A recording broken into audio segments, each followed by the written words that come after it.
महाकाल के दरबार में आज सिर्फ एक युग नहीं खड़ा है। आज मानवता का इतिहास कटघरे में खड़ा है। भस्म से ढका कैलाश, डमरू की गूंज और सामने कांपता हुआ कलयुग। हे महाकाल, लोग मुझे गालियां देते हैं, हर पाप का दोष मेरे नाम लिख देते हैं। पर सच बताइए, क्या मुझसे पहले सब कुछ पवित्र था? महाकाल मुस्कुराए, पर वो मुस्कान करुणा की नहीं, सत्य की थी। डमरू थमा, समय झुक गया। सतयुग में झगड़ा इसलिए हुआ कलयुग, क्योंकि सत्य इतना शुद्ध था कि मनुष्य अपने सत्य को ही सर्वोच्च मान बैठा। सतयुग में झूठ नहीं था, पर मैं सही हूं, ये अहंकार था। लोग ईश्वर को देखते थे, पर धीरे धीरे खुद को ही ईश्वर समझने लगे। जब पूजा अहंकार बन जाए तो सत्य भी संघर्ष पैदा करता है।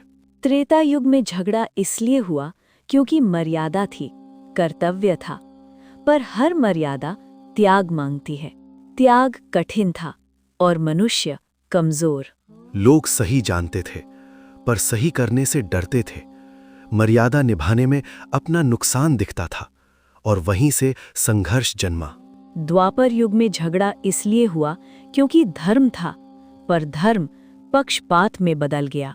धर्म का अर्थ कर्तव्य नहीं रहा, बल्कि मेरे पक्ष का सत्य हो गया।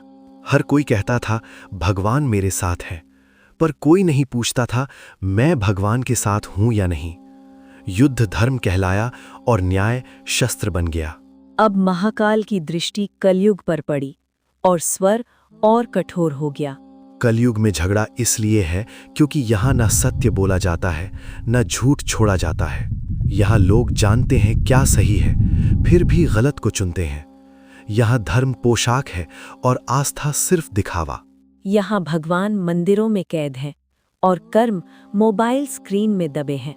कलयुग सबसे शक्तिशाली है क्योंकि यहाँ गलत को सही साबित करने की बुद्धि है। तो मेरा न्याय क्या है महाकाल? क्या मेरा अंत ही मेरा भाग्य है? महाकाल ने भस्म उठाई, समय पर छिड़की और अंतिम सत्य कहा। तेरा न्याय यही है कलयुग। जो मुझे याद रखेगा मैं उसे राह दिखाऊंगा। जो सत्य को कर्म बनाएगा मैं उसका कवच बनूंगा। बाकी सब अपने कर्मों का न्याय खुद भुगतेंगे, क्योंकि मैं युगों को नहीं कर्मों को देखता हूं। डमरू बजा, समय चला और मानवता को सबसे बड़ा सत्य मिल गया। महाकाल आज भी न्याय करते हैं, बस अब दरबार हर इंसान के भीतर लगता है। याद रखना मानव, महाकाल सिर्फ विनाश के देव नहीं हैं, वो समय के न्यायाधीश हैं। जो आज तुझे देख रहे हैं वो तेरे हर कर्म को भी देख रहे हैं। इस कलयुग में सबसे बड़ा चमत्कार यही है, गलत के बीच सही बने रहना। मंदिर दूर नहीं है, पर मुझे पाने का रास्ता तेरे कर्मों से होकर जाता है।